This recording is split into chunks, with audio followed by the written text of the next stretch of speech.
Vamos continuar a mentira do Lucas Vanzoli. Pô, o cara tem a cara de pau de falar que o Juan Oliveira venceu esse debate, pô.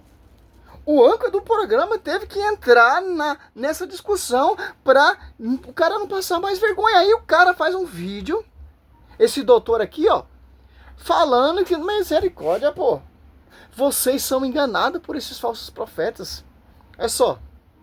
Ele vai lá e dá um parecer diferente do outro juiz. Então existe uma lógica aqui nessa terra em você ter mais de um juízo. Mas por quê? Porque é o outro juiz que vai julgar e não o primeiro juiz. E porque esse outro juiz tá numa instância... O juiz é Deus. E olha só. É simples, pô, entender o texto. Mateus 5, 25, ó. Olha só. O 26, ó. Em verdade te digo, dali não sairá antes de ter pago o último centavo, ó. 25, 26. Porque o inferno não tem como sair, pô. Depois que eu paguei, eu sairei dessa prisão. Porque eu não me reconciliei com meu irmão. Eu não me arrependi. Inferno não tem como se arrepender, meu querido. O texto é bem claro, Mateus 5. Você pega, ó, 23 até o 26, ó. É simples entender isso, pô. E Origem também fala que um fogo purificador, que os caras tá negando, que Origem diz que tá refutando o professor. Cara, os caras, ele recita paz patrístico, mas eles desprezaram a tradição. Para nós não interessa a sua refutação. Usar pai patrístico vocês não acreditam, pô. Mas para tentar refutar a igreja, vocês acreditam.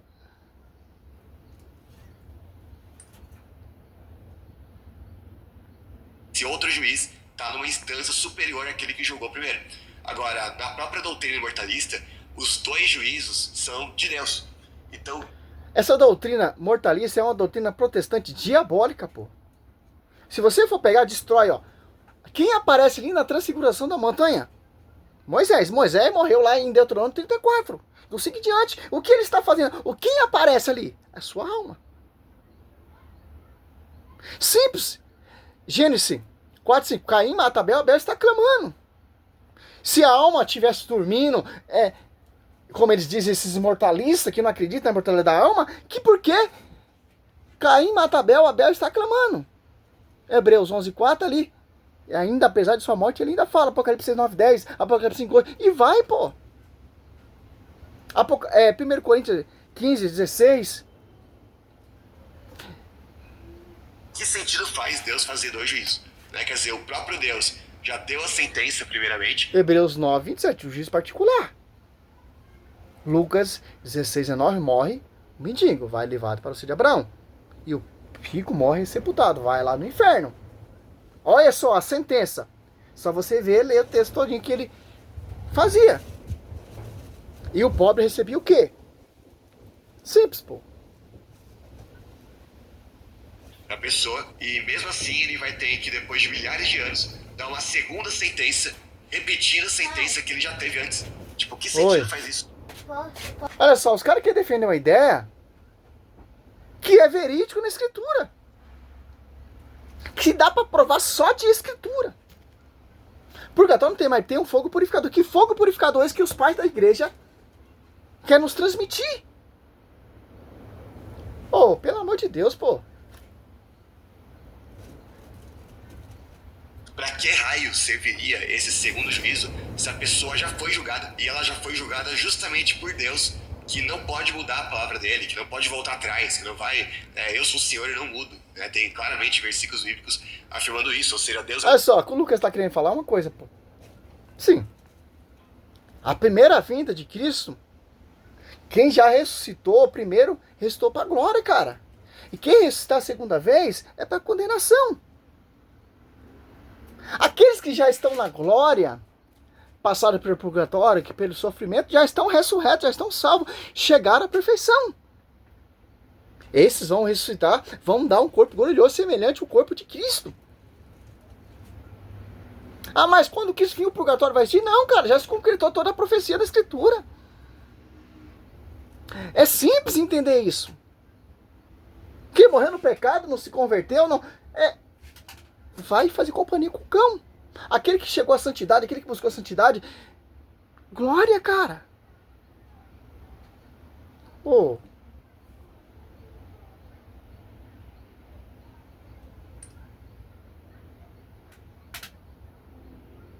Não mudo, né? Tem claramente versículos bíblicos afirmando isso, ou seja, Deus é o mesmo ontem, hoje, eternamente. Hebreus 7:8, tá, meu Deus querido? iria julgar a mesma pessoa Hebreus duas vezes. 13, 7:8. Que sentido faria isso? Né? Não, Pensa Hebreus na perspectiva 13, de alguém que já está condenado 7, ao 8. inferno.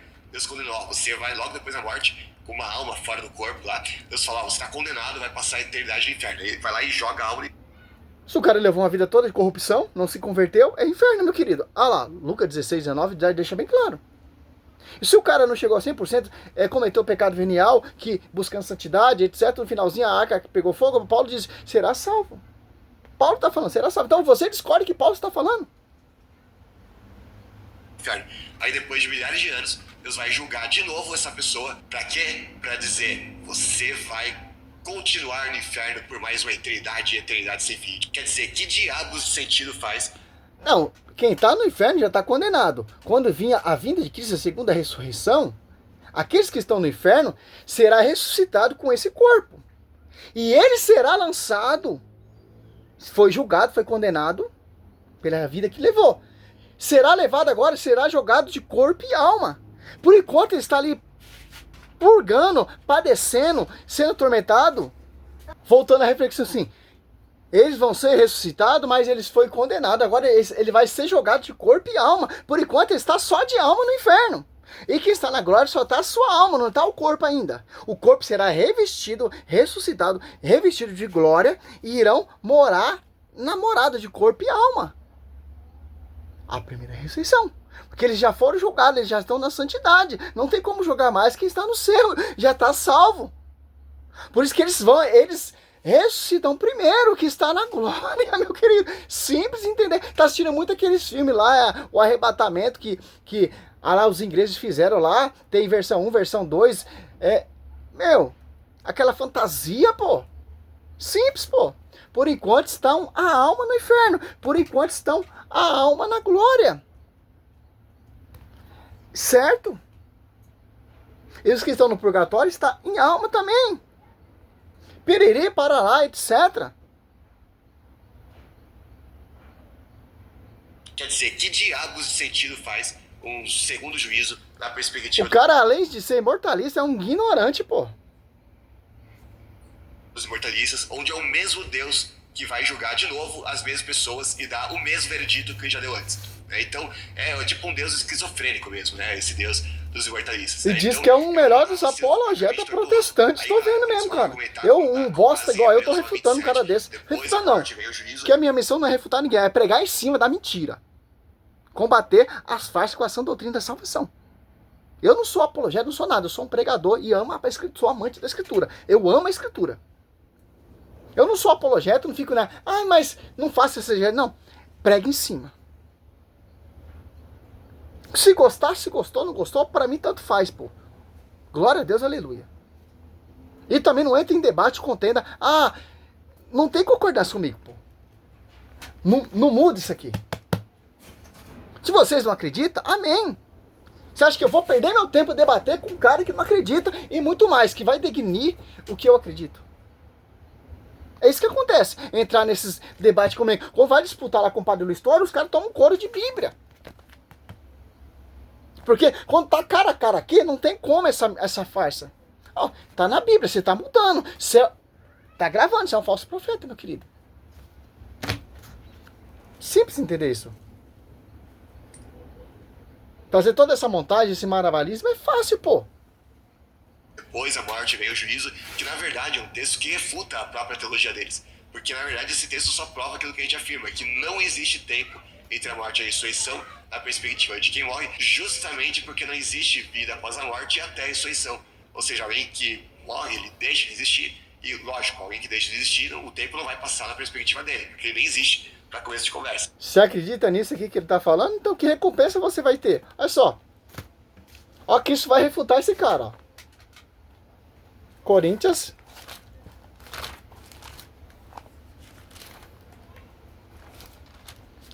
Olha só, 1 Coríntios 15, 16.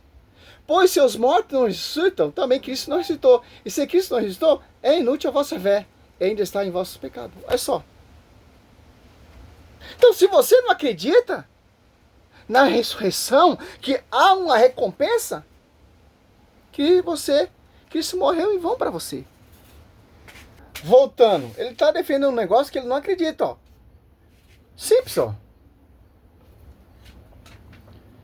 Pois, se os mortos não ressuscitam, também Cristo não ressuscitou. É inútil, ó. E se Cristo não ressuscitou, é inútil a vossa fé. Ainda está em vossos pecados.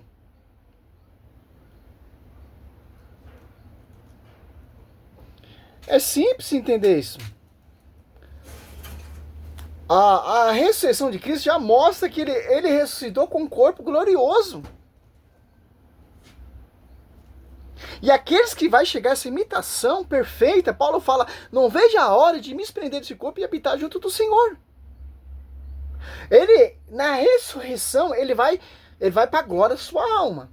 Que os caras negam, são imortalistas, são hereges. Morreu, acabou, está dormindo, está consciente. Quando Cristo vir, vai ser ressuscitado. O corpo e a alma, eles vai ser revestido de um corpo glorioso.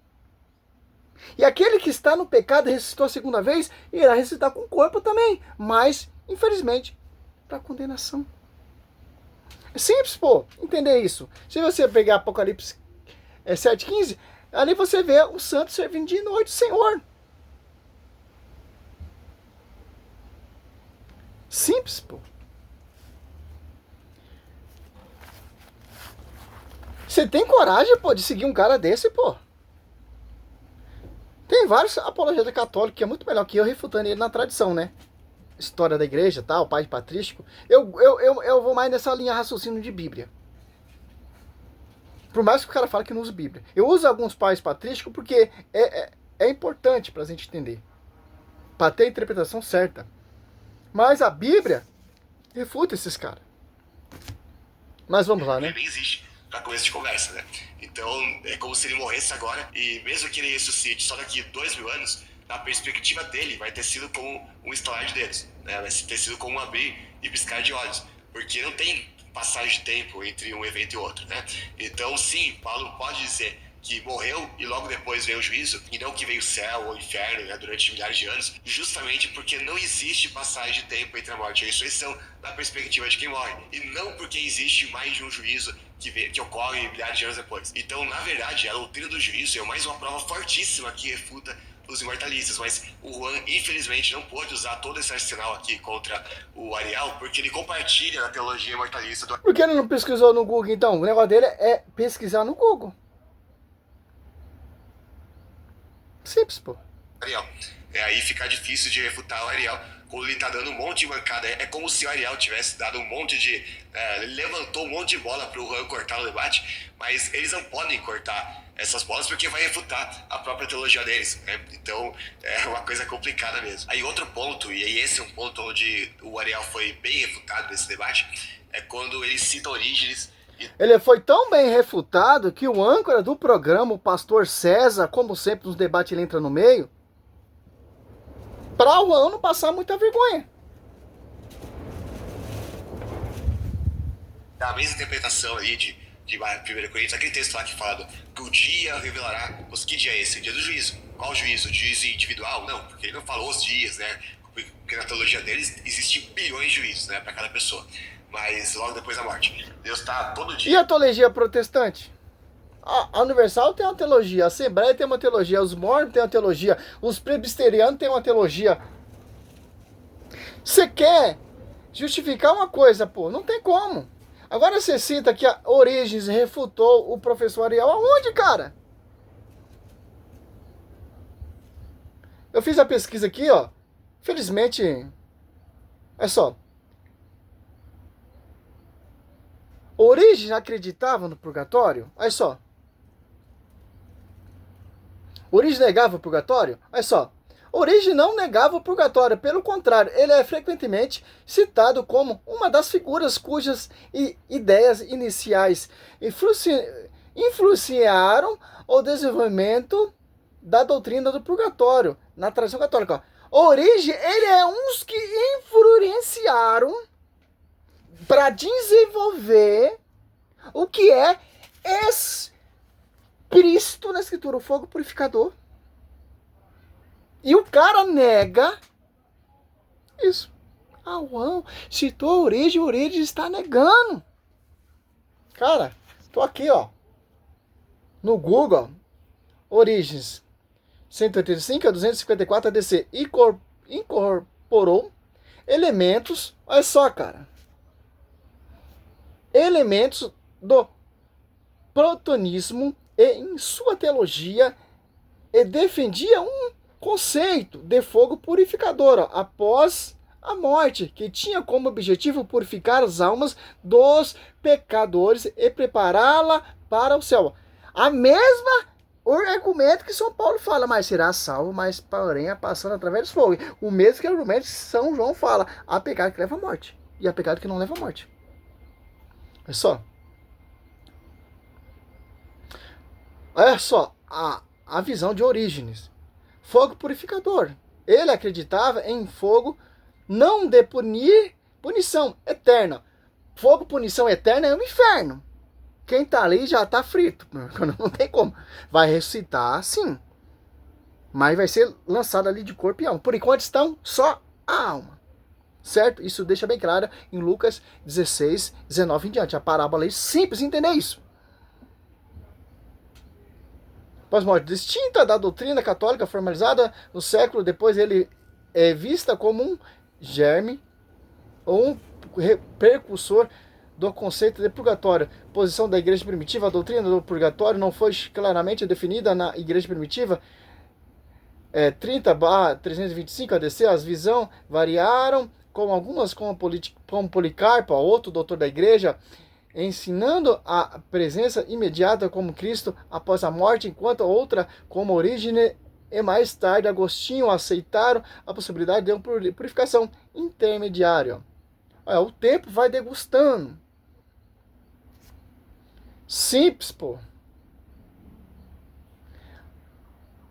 Orígenes viveu a 254, como ele foi excomungado, porque o purgatório surgiu das homilias. Tem várias que é a visão protestante, né? Em Orígenes, a influência do pontonismo na doutrina do purgatório. Tem várias coisas aqui, pô. Claro que os caras vão catar o conceito errado. Dois juízos, né, para cada pessoa. Mas logo depois da morte. Deus tá todo dia aí julgando um monte de gente. Só que o texto ali vai falar o dia, trará a luz. Ou seja, tá claramente falando de um evento específico futuro. E como o Juan mostrou bem no debate, tá falando do juízo daqui, que o próprio Ariel chama de juízo final, juízo geral, né? Aquele juízo que ocorre após a ressurreição. Igualzinho você foi lá no programa do pastor César, também falou que Pedro nunca esteve em Roma.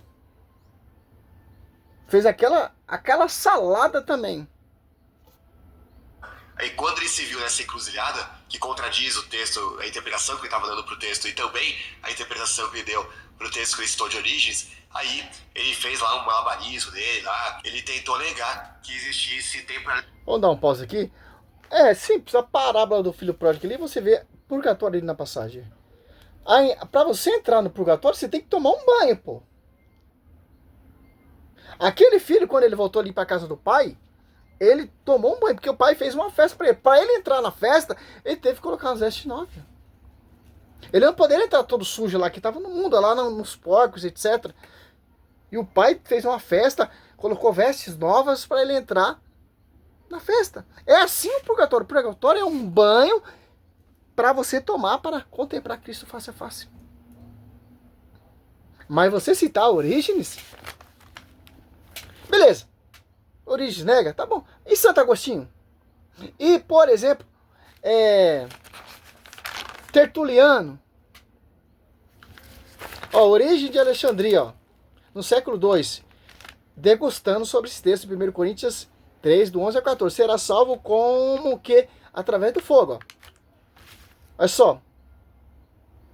Eles acreditam, aqueles que não cometeram pecado mortal, mas pecado venial que pode se arrepender, por isso que João 20, 21, 23, se vocês perdoar, será perdoado, se você reter, será retido. Irá passar por esse fogo. De acordo com o que São Paulo está falando aí, esses doutores querem desmistificar, tirar o contexto da Escritura. Olha só, se alguém parte dessa vida com origem, pequenas faltas, é condenado ao fogo, que consome todos os materiais combustíveis e prepara a alma para o reino de Deus. Ó. O purgatório é uma preparação, é um fogo que é a misericórdia que triunfará sobre o julgamento para preparar você para entrar como aquele filho pródigo que entrou ali para a festa que o pai preparou. Onde nada de impuro pode entrar, pois se sobre o fundamento de Cristo construístes não apenas ouro, prata, mas pedras preciosas e ainda madeira, cana, palha, o que esperar que corra quando a alma seja separada do corpo, etc, etc, etc, etc. Orígenes, nossa, cara, tem várias referências de Orígenes, São Clemente de Alexandria, Epifânio de Epífila de Aércio também fala ali, pede para orar pela sua alma. Dinócrates também fala também. Outro testemunho de Tertuliano de Cartago no século 3, 200 a 300 do século 3, purgatório como um estado anterior à ressurreição final, etc. São Cipriano de Cartago também fala. São Cirilo de Jerusalém também fala. São Crisóstomo também fala, ao começo do século V, 402, oração pelos falecidos, em memorial deles. Cara, eu não sei, pô, eu não sei. Mas o cara defende. Simples, pô. É simples entender isso, pô. Olha só. Tiago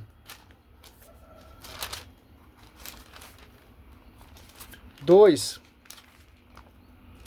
Tiago 2,13, ó. Haverá um juízo sem misericórdia para aqueles que não usou de misericórdia. A misericórdia triunfará sobre o julgamento, ó. A misericórdia, cara. O purgatório, ele é um estado de misericórdia, cara. Simples. Não atingiu 100% de santidade, infelizmente será salvo, pô. Mas irá passar por esse fogo. Agora eu falo, qual é a pessoa que atinge 100% de santidade, pô, nesse mundo? Só os caras protestantes que já tá santo, já tá salvo. Simples entender isso. Essa aqui é a primeira resposta, uma das respostas que tem várias, né? Agora o cara veio falar que o Juan Oliveira venceu. O próprio apresentador do programa teve que entrar no debate, pô. É Bíblia, pô. O cara quer entrar por grego, por hebraico. É Bíblia, cara. Salve Maria, sou servo missionário Roberto.